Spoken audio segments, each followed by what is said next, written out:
On Newsnight tonight, over 60 defaulting radio stations get 30 days amnesty following a directive by President Mahama to the National Communications Authority to immediately restore broadcast services of the affected stations after they were shut down. Mr. Speaker, a few minutes ago, His Excellency John Dramani Mahama, the President, directed that the Ministry of Communication and Innovation work with the regulator, the NCA, to allow all the affected radio stations some additional time to correct the identified breaches within a defined time frame.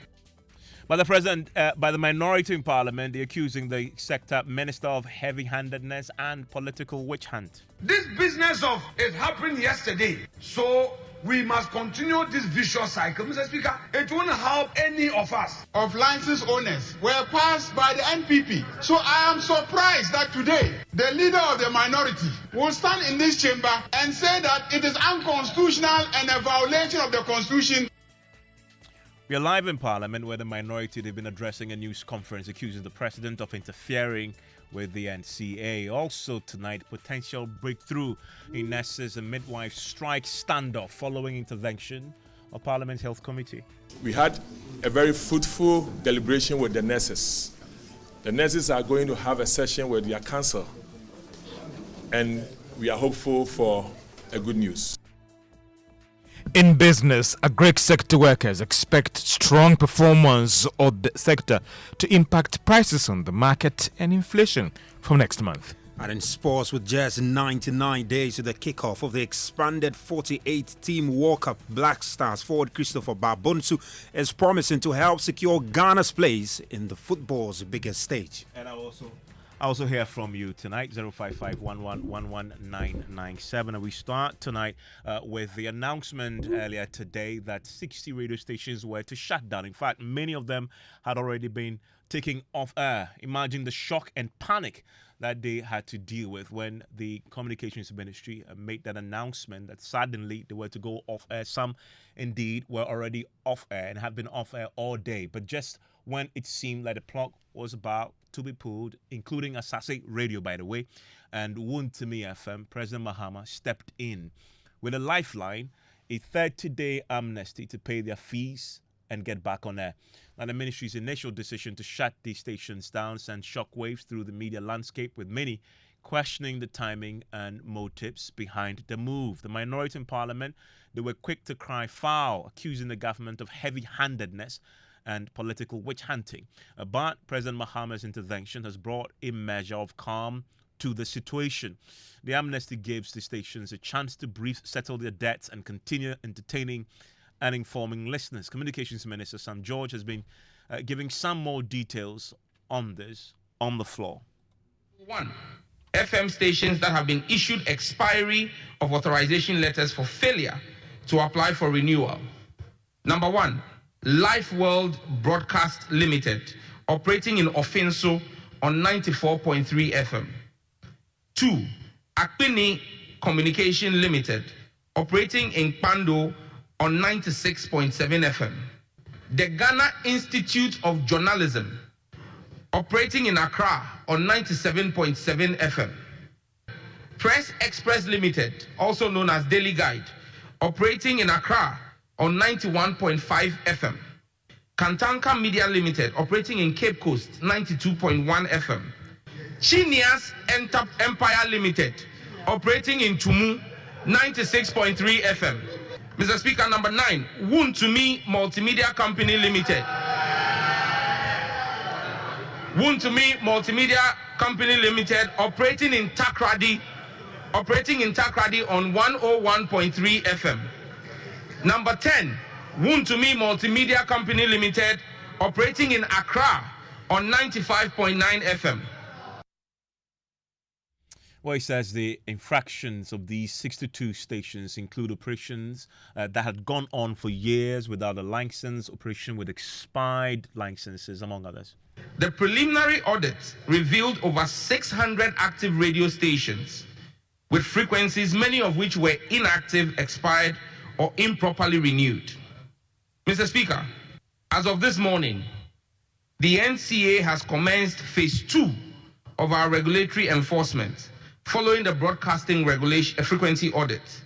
This phase targets several categories of non-compliant FM stations whose operations contravene existing laws and regulations and includes the following. Group 1, 28 FM radio stations who are currently operating with expired authorizations. Despite the NCA instructing these stations to cease operations in 2024, several of the stations have continued broadcasting unlawfully. These actions constitute a violation of Section 2.4 of the Electronic Communications Act 2008. Group 2, 14 FM stations, which were issued notices of revocation for failure to establish operations within the required 2-year period following the grant of their authorizations. These stations later requested technical inspections but have not completed the process and have continued to broadcast in violation of Regulation 54 of the Electronic Communications Regulation LI 1991. Group 3, 13 FM stations which applied for authorization to continue operating and have been issued provisional authorization but have not settled the provisional authorization fees in full. Mr. Speaker, without payment of these fees, their authorizations are invalid and their broadcast is a violation of Section 2.4 of Act 775. The last group of stations that we took action on this morning are 7 FM stations who have paid their provisional authorization fees but have not yet received final authorization in fulfillment of the technical and regulatory requirements under Regulation 54 of LI 1911. Mr. Speaker, spectrum is a finite and highly valuable national resource. It is a public good held in trust for the people of Ghana. Those granted access must therefore comply strictly with all applicable legislation. Let me take it to Parliament now, because there has been a reversal of what you just heard there from the Communications Minister. James Aveji is in Parliament for us today. And James, the Minister comes back to the floor with a reversal. Where is that coming from? From the President, from what we understand? Well, Evans, if you look at the directive that has been coming for calling for the shutdown of this station, was purely coming from the National Communications Authority. They issued that statement. The minister, during this update on the floor of Parliament, then indicated to the House that right after that communication came in, he had a directive. In fact, he said a call from the President indicating that he is issuing a clemency to all of these radio stations to be given some time to correct these infractions, at the back of which he said he, the minister, in conjunction with the National Communications Authority, is giving them the 30-day ultimatum to do this. Mr. Speaker, a few minutes ago, His Excellency John Dramani Mahama, the President, directed that the Ministry of Technology and Innovation work with the regulator, the NCA, to allow all the affected radio stations some additional time to correct the identified breaches within a defined time frame. Those who fail to do so shall have their authorizations formally revoked under the law. In line with this directive from His Excellency the President, the Ministry and the NCA have granted a further 30-day grace period to all defaulting entities. Mr. Speaker, this is not the same as the arbitrary revocations and hefty fines imposed under the previous administration. As the current government, the ministry has also been instructed to waive all the applicable fines that should have been applied to the defaulting entities. Mr. Speaker, since morning, I have received calls from colleagues on both sides of the aisle notifying me that some interests they may hold have been affected by the ongoing exercise. Dear honorable colleagues, we passed the laws and have a high bar set for ourselves as honorable members of this august house. We need to lead the way with exemplary conduct. As a ministry and regulator, we are status agnostic and will be fair to everyone irrespective of ethnic, religious, political, or social affiliation. Well, James, so why did this degenerate into arguments on both sides? Because you would expect that the minority, they were very happy with the first announcement of the shutdown. The reversal should please them. But it turned out that there were actually even more controversial comments on the back of this?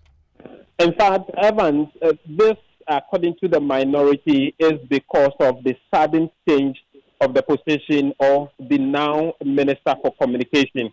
The minority leader, Alexander Fenyo-Markin, went into the archives of Parliament and pulled up the Hansard, stating word by word the position of the then ranking on the Communications Committee, Sam George, who is now the minister, who vehemently opposed this radio shutdown or media houses shutdown when it happened under the previous government, and the fact that this same person who is now the minister is doing same under a different government.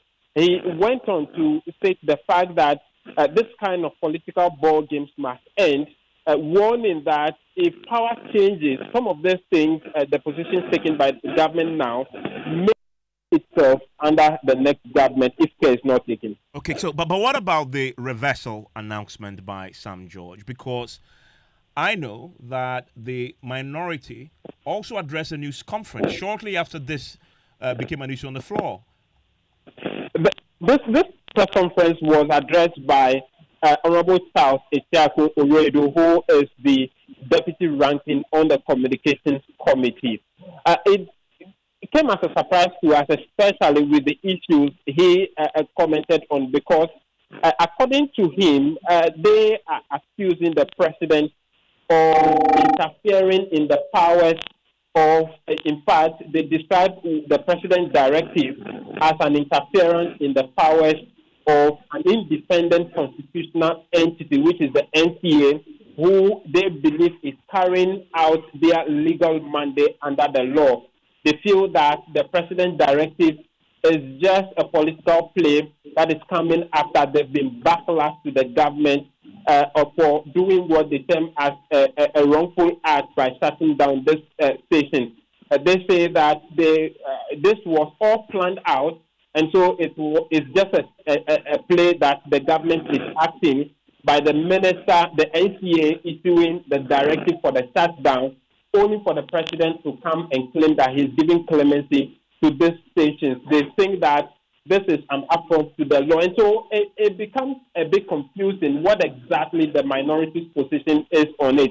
They are condemning the NCA for the shutdown and condemning the president again for reversing this directive. And so it becomes a bit murkier what exactly their position is on the matter, Ivan.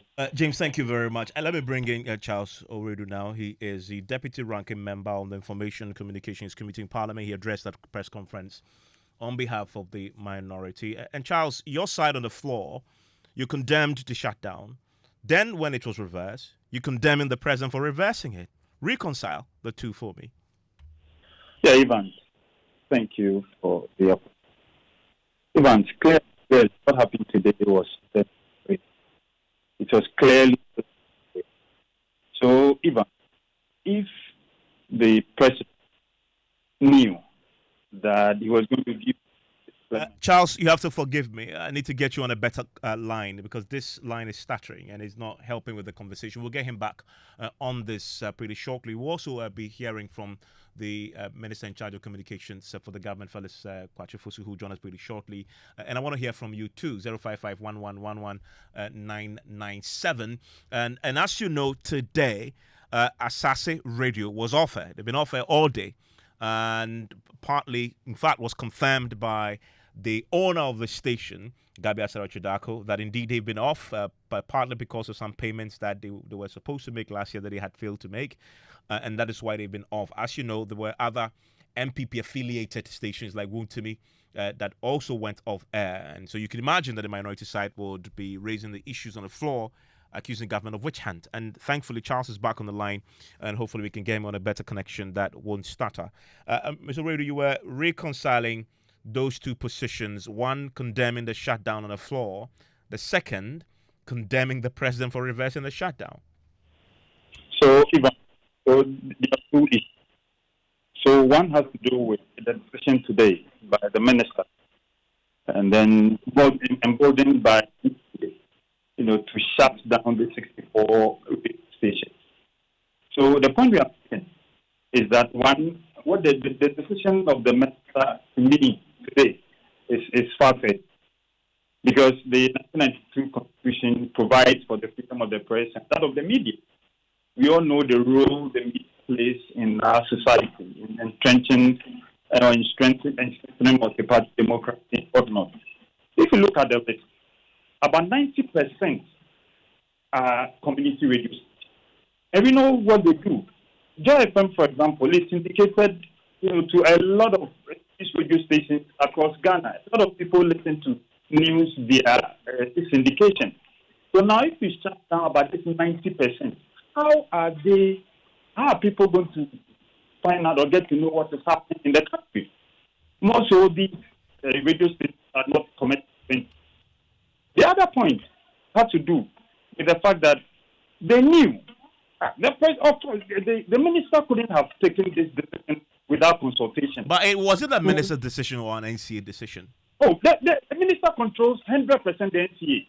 There's no way the NCA CEO can take this decision without the express direction or support of the minister. The minister controls the NCA because this is a monumental decision that has to be made, and then there's no way the NCA would have the balls to make this without the minister having a role. And then the minister cannot also make this announcement without consultation with the president. I mean, but that's an assumption there. I mean, the minister can't take this decision without necessarily. This is not a decision you discuss in cabinet. Is it? To shut down 64 radio stations in Ghana, it's huge. It's big. Yeah, I mean, if they breach the law, it's automatic, right? I mean, it goes without saying. Why must you go to the president to say they've breached the law? I'm going to shut them down. That I still, based on the sources that we have, that he consulted the president, and then the president concurred. But then after the backlash, then the president quickly, let me look good in the eyes of the people. Let me, be the father for all, and then quickly come out to say that,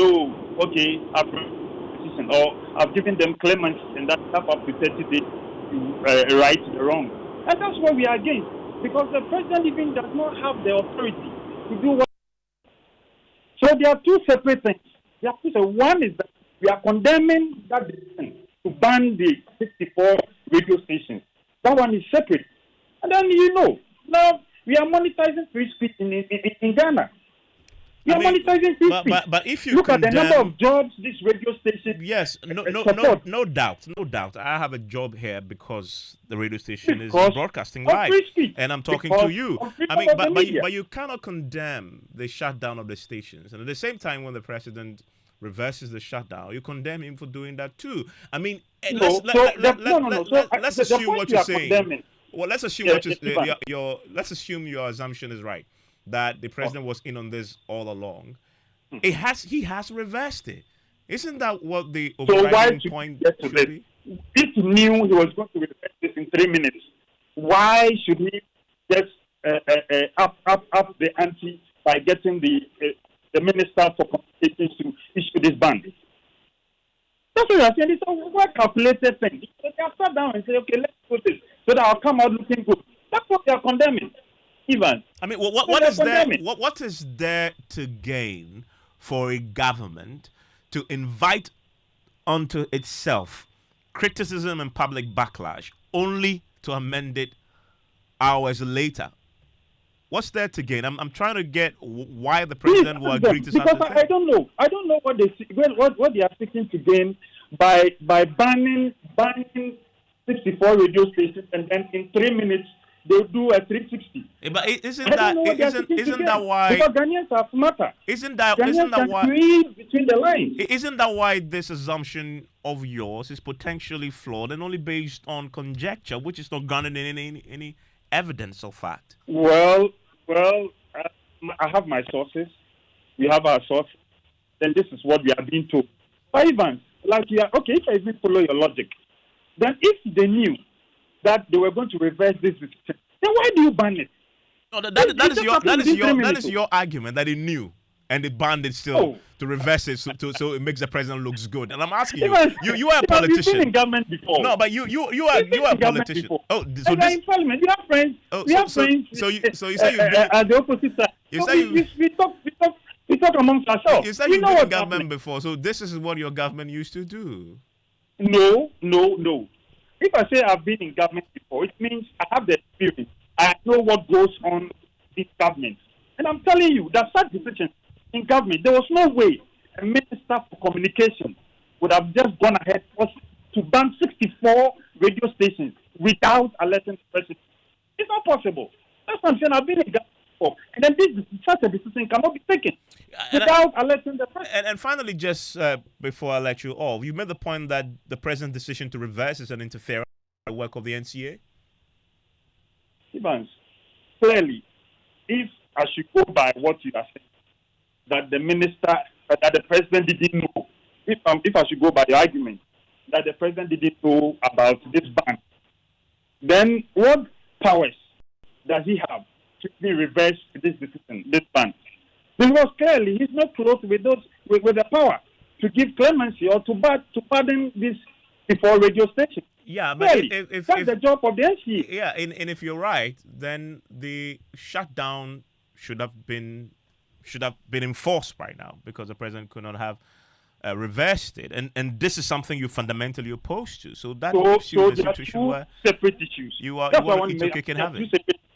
One, if I should follow your argument that the president didn't know about this, if the president didn't know about this, as people as you seem to claim, then he has no right mandating NCA and the minister to reverse this ban, because he's not close with any power.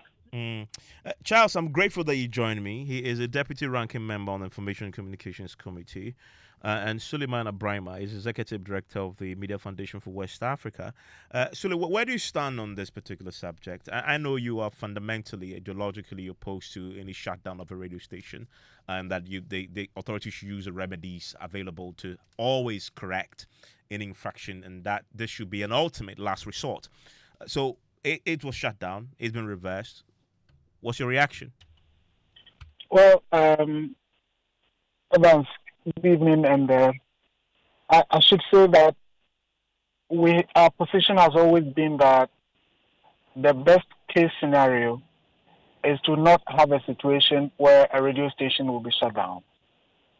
That does not, however, mean that we condone abuse of our laws. Laws are made for compliance.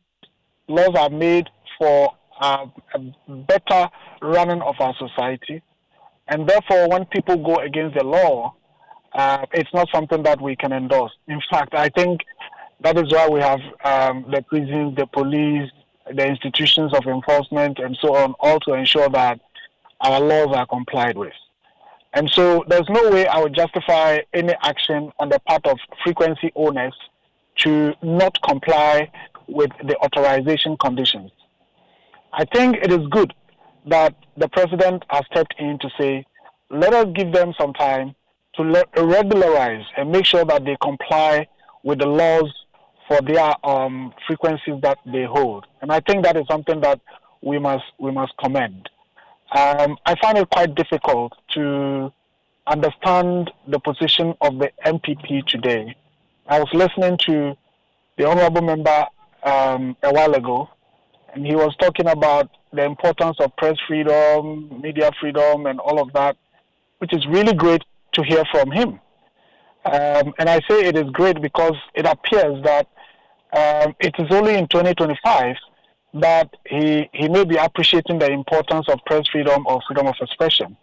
Because under the MPP regime, several radio stations were shut down. And in that case, in that particular incident, some stations were off air for almost a year or more. And people went to court. We even went to court. And we did so at that time because they implemented that policy in a very discriminatory way. It was a very highly partisan action that was taken. Because quite clearly, there were stations that we, after our analysis, identified to have committed the same infractions that the others had been punished for, but were allowed to be on air. On this particular occasion, when the current minister and the NCA, if you recall, a few months ago, revoked the licenses from 6 radio stations, we issued a statement to caution against this government towing the same line as the previous one. I remember the minister calling me and indicating that, look, they are as fair with the process as it should be. And in fact, he mentioned that one of the stations that had been shut down was actually owned by a colleague MP from the same party. So our issue is compliance must be enforced at all costs, but it must be done transparently. And I think that the president's decision to give a clemency for regularization is something that is positive. I'm grateful that you joined me with your thoughts, Suleiman Abraham, Executive Director of Media Foundation for West Africa. Let's get some clarity on this whole matter. First, the shutdown and then the reversal. Thankfully, we can speak to the Communications Minister. Sam George joins us on the line right now for a brief clarification on the matter. And Mr. George, the MPP minority accuses you of facilitating a PR gimmick in cahoots with the president simply to make him look good, that he was in on this all along. He has put you up to this to announce a shutdown, and he will come in as a hero saving the day, reversing it, and then he looks really, really good. Is that really what happened? Well, Evans, good evening to your listeners. And like I said on the floor of the House, if you come from a home where there is constant chaos and fight and you have a very bad father, when you go to your friend's house and you see a loving father and a caring mother, you don't understand and you can appreciate it. The NPP comes from a track record of a president who was arbitrary and hard of hearing and did not show compassion to Ghanaians. And so they would not appreciate a father like John Mahama, who is father for all and father for our nation, and few days to Father's Day decides to show clemency. So we can forgive them. I mean, when you come from a broken home, you don't appreciate the value of a complete home. So you're denying that this was all planned all along? The NPP was in government barely 6 months ago. The Honorable Afenyomakin has just explained to you, and don't forget, Afenyomakin used to sit in cabinet because he was majority leader at the time. He's just exposed to Ghanaians the gimmicks that the NPP subjected us to for 8 years. On this subject, though, did you discuss with the president at all that you plan to shut them down? Yes, we did. So if you knew then, why didn't he stop you? Because the president is a respecter of law.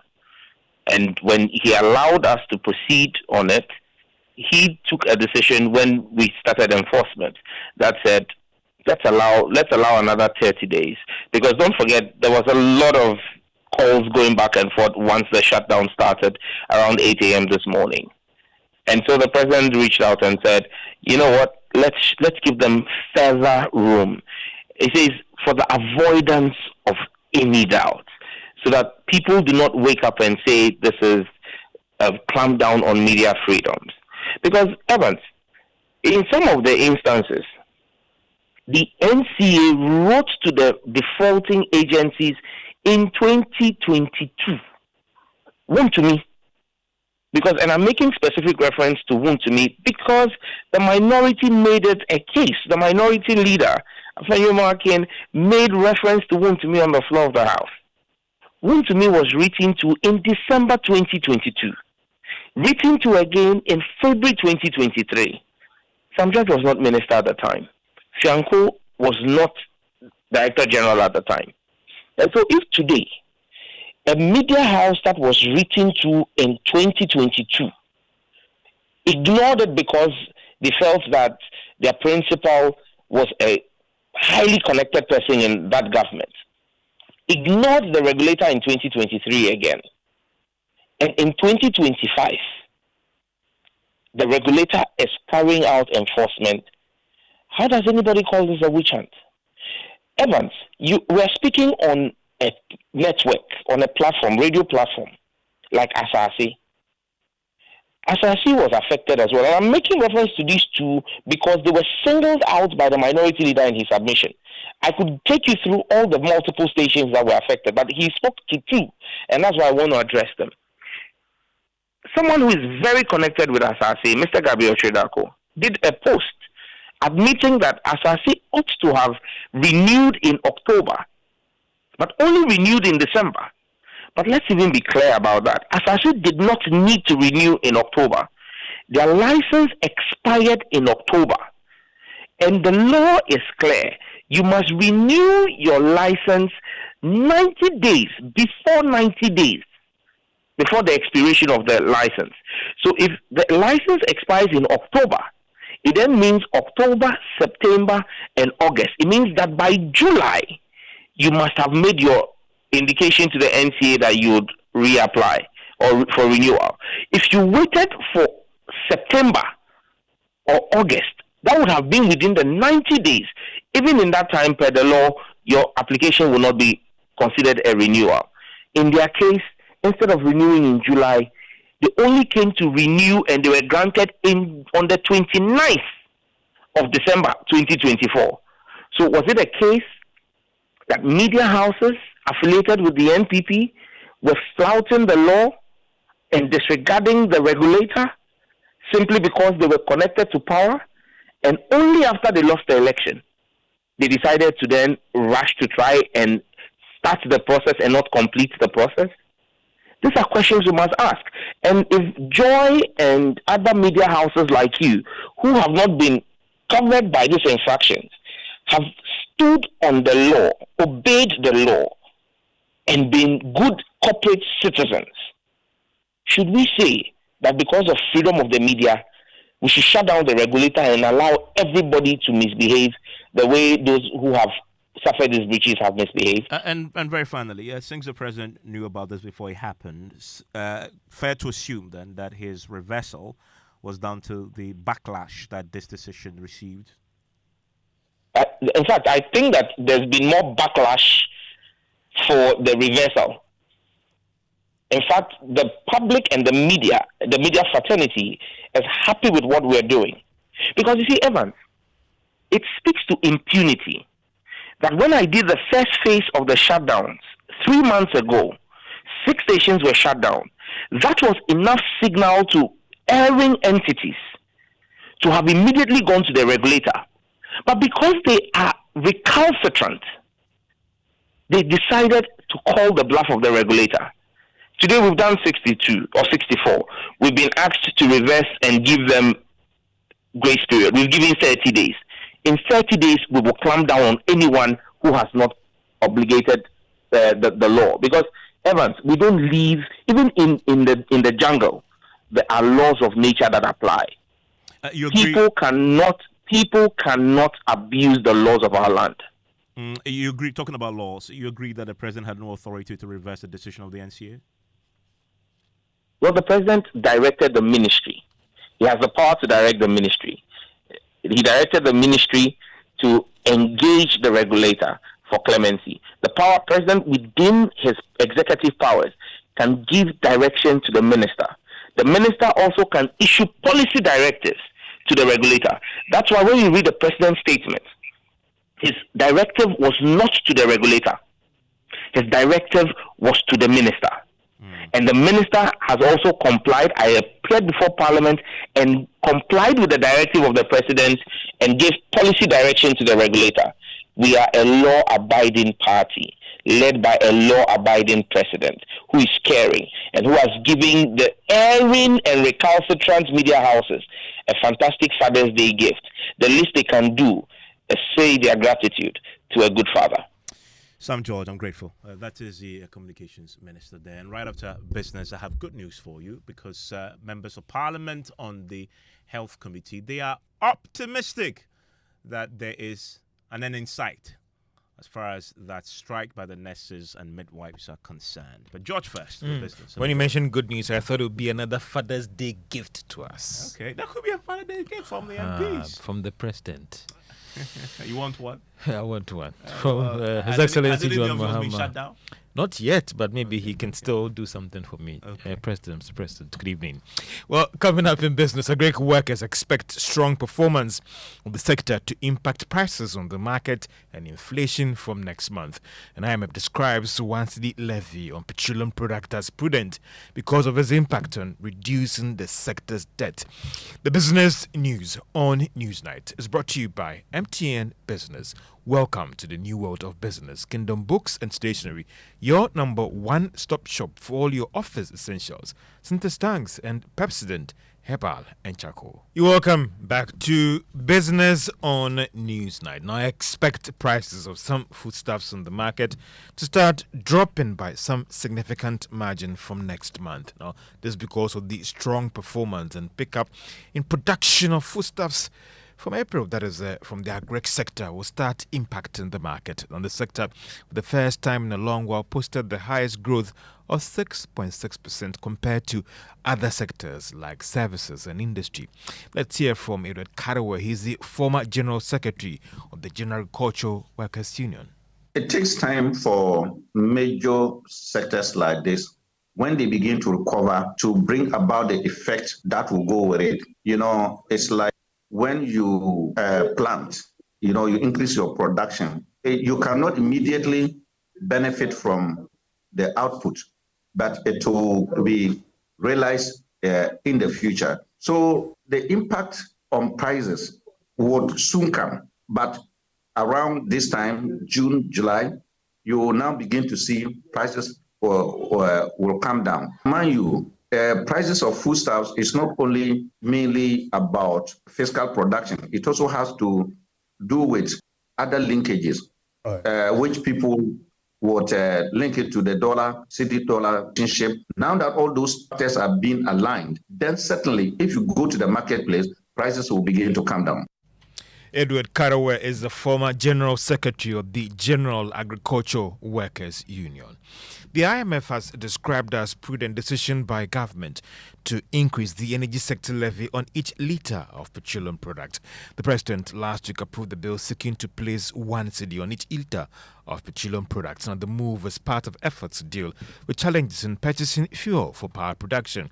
But speaking at a news conference in Washington, D.C., USA, Director of Communications, Julie Kozak, noted that this is expected to impact positively on checking the sector's high energy sector debts. And on the fuel levy, what I can say is that this is a new measure that will help generate additional resources to tackle the challenges in Ghana's energy sector, and it's also going to bolster Ghana's ability to deliver on the fiscal objectives under the program. And that is Julie Kozak. She is the Director of Communications at the International Monetary Fund, speaking at a news conference in Washington, D.C., USA. The Chamber of Oil Marketers, on the other hand, have argued that going ahead to implement this levy will see the average price of petrol move from 11 cedis to 13 Ghana cedis. Now, the Ghana Revenue Authority is looking at implementing this levy from June 16, 2025. Ghana Exports Now, the Ghana Export Promotion Authority is stepping up efforts to help small businesses tap into the export markets abroad. Now, speaking at the 2025 roadshow of the IATF Intra-Africa Trade Fair, Chief Executive Francis Kujo-Kwarteng said partnerships are the ongoing is seen as a game changer to scale up support for small businesses to tap into the African market. Ghana Exports Promotion Authority, which I head, is working assiduously to push the AFTA agenda through actions that promote Ghana's trade with African countries. Ghana's journey at the Intra-African Trade Fair has been one of excellence and verifiable impact. Since its inception in Cairo, Egypt in December 2018, the IATF has been a powerful platform for African countries to showcase products. And that is the Chief Executive of the Ghana Export Promotion Authority, Francis Kojo Kwate. Now, the new chief executive of Cocoa Board, Dr. Andy Abe, has revealed that he is hoping to bring the firm back onto some strong footing by 2028. This follows revelation the Cocoa Board is now saddled with some huge debts running into 33 billion Ghana cedis, as well as some questionable contracts running into $44 billion. Now, Dr. Abe is optimistic that measures currently being put in place could fast-track this recovery. First, the scenarios we did, the initial one, because I wanted to have a clean picture, and so did the projections. The projections were going to be over a 4-year period, clear everything. But like I'm saying, our projections have been thrown overboard by the CD, so we are reworking it. And then when we redo it, we'll be able to have a clear picture. But there's nothing like being able to pay the debt in a year or two. What we intend doing, and what I believe we will do, is that any contracts that we sign, any agreement that we enter into, we will pay for it. So we will not worsen the situation. So any contracts that we make, we will pay for them, whilst we also see how we can tie the existing one.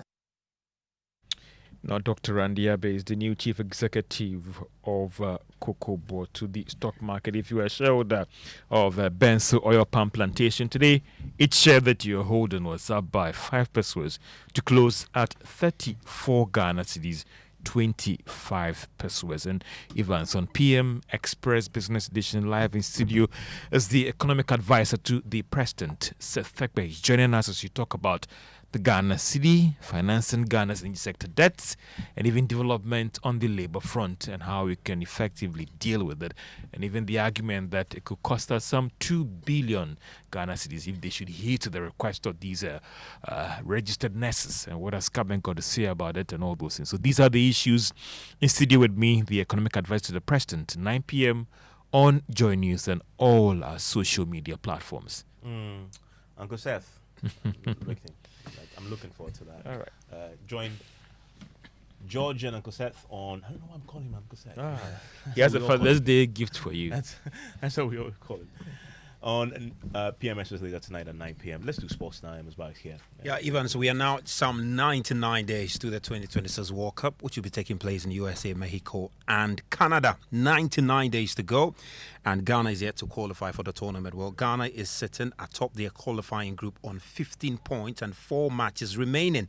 Now, one of the players who impressed Coach Otuado at the recent Unity Cup is Christopher Barbons, who is a 20-year-old who plays for Genk, and he's been speaking about the team's chances as far as qualifying for the World Cup is concerned. He's very confident. He says that he's 100% sure that the team will qualify for the World Cup, and Ghana will be there in 98 days from now. Yeah, I think not for only me, for my family and for the nation, everyone, because Ghana qualifying to the World Cup is something big for the nation. Not only us, but every country. When you hear or when you see like you are in the World Cup, is something big for everyone. So I think it will mean a lot for us. We are 100% confident that we are going to qualify. Yeah, for me, I think it's every player's dream to be part of the national team squad to the World Cup. But as I said, when you focus on those things, you cannot perform. You just have to trust the process.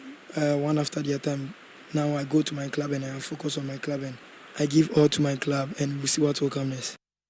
Yeah, well, he's very exciting talent whom Otuado will be looking to rely on for the remaining matches, the remaining 4 matches, as far as the World Cup qualification is concerned. But he's been speaking to my colleague Adamu Benin Abdul Karim in an exclusive, which will air tomorrow at 6:30 a.m. and also at 8:30 p.m. So you can make a date there. And even just finally, the Club World Cup is starting on Sunday, and teams have started to arrive in Timberland, Paris Saint-Germain, and the likes are all arriving, and there's going to be some Ghanaian presence there at the FIFA Club World Cup. 3 Ghanaian players will be playing at the tournament.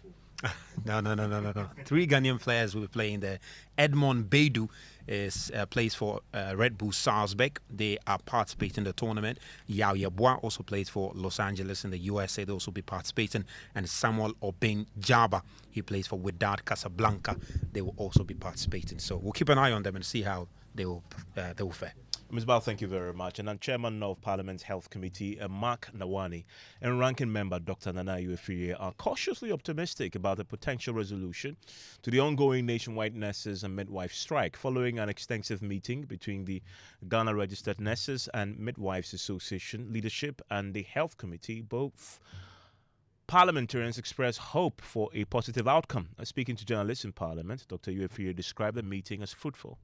Committee. We were joined by the majority leader. All the stakeholders that we invited were here. We had a very fruitful deliberation with the nurses. The nurses are going to have a session with their council, and we are hopeful for a good news. There's no other news again. We are done. Thank you. Well, Chairman of the committee, Mark Nawani, says they are hopeful the striking nurses and midwives will return to work sooner than later. If the Busapenians to send you to go and lead a discussion, you have to bring back the information to them first before any other issue can come out. So at this juncture, I know that you want some information more than this, but let's just exercise patience. Do you get the indication that they will call it off? If you get the indication. No comment. No comment now. No comment now. If you join us at 7 p.m. on the JoyNews channel for JoyNews Prime, you'll get the very latest on this particular subject, because we'll be speaking to the GRNA themselves. Will they indeed call off their strike after the meeting today with the leadership of the Health Committee in Parliament? Now, for years, they have lived in a cycle of fear and uncertainty, sleeping and waking to the sound of crashing waves, not knowing if the sea will claim more of their land. In Ketu South, Keta and Anglo districts, communities have long battled the encroaching tides, a fight made harder by the unforgiving hand of climate change.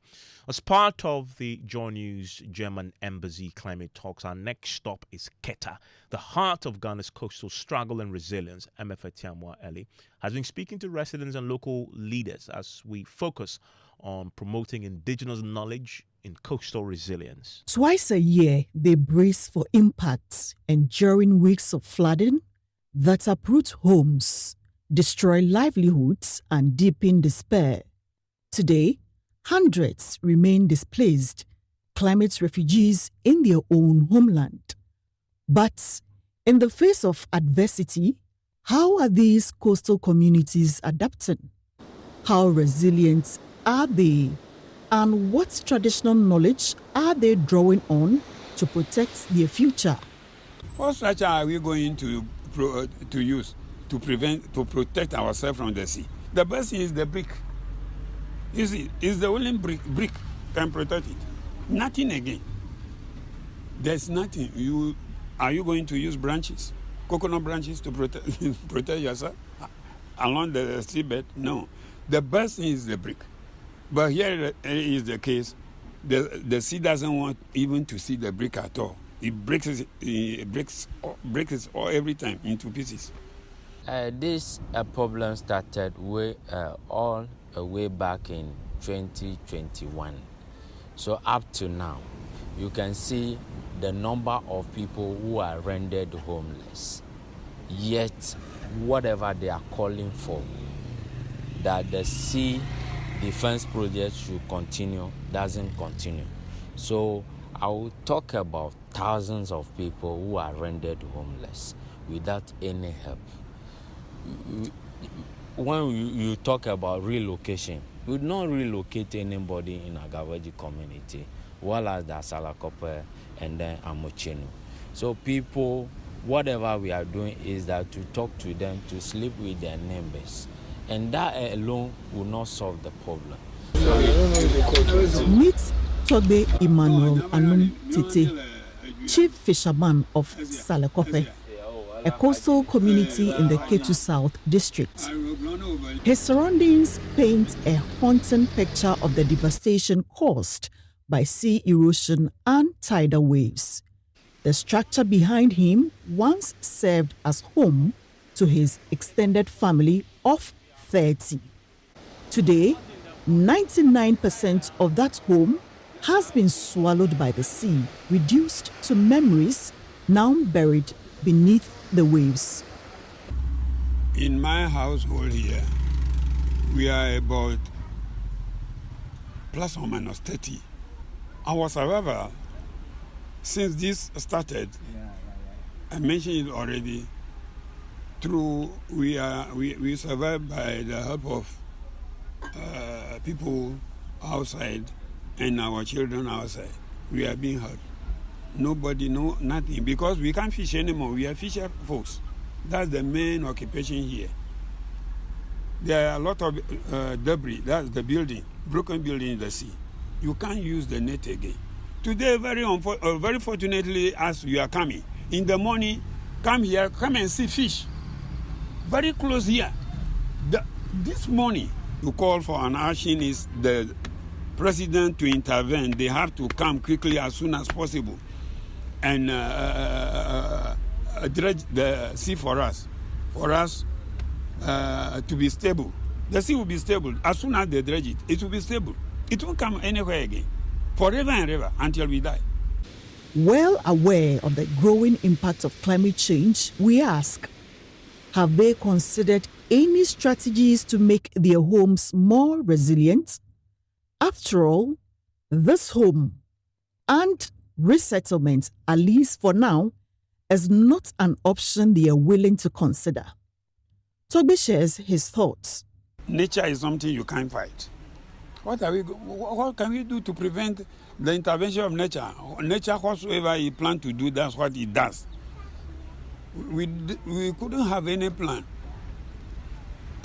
You see, our plan we normally talk about is we need to go across the lagoon. We are between the lagoon and the sea. We needed to be allocated at the other side of the lagoon, the other bank. But my sister and brothers, I'm telling you, that place is very worse because it's also water loss. You can't build there. You'll be swimming like a fish before you enter your room. It's better we stay here and the sea come and take us away. That indeed is a powerful story, and this is all part of our build-up into our Climate Talks latest conversation tomorrow, promoting indigenous knowledge in coastal resilience. It is coming to you live from the Keita municipality itself. We're going to be at the College of Nursing and Midwifery, Keita Volta region, and it's going to be one of the most impactful conversations on climate change because it's going to be live from the area. You see the devastation in real time. We're going to be flying drones. You want to join us on the JoyNews channel? It's going to be live here also on the JoyNews channel. If you check our many social media platforms, you can watch this live, dealing with the real life impact of climate change. And we are very grateful to the Embassy of the Federal Republic of Germany for partnering us to make this reality. My colleague Nancy Soga will be leading the team on the ground to bring that conversation tomorrow. It is at 10 a.m. You don't want to miss it. Enjoy the rest of your evening.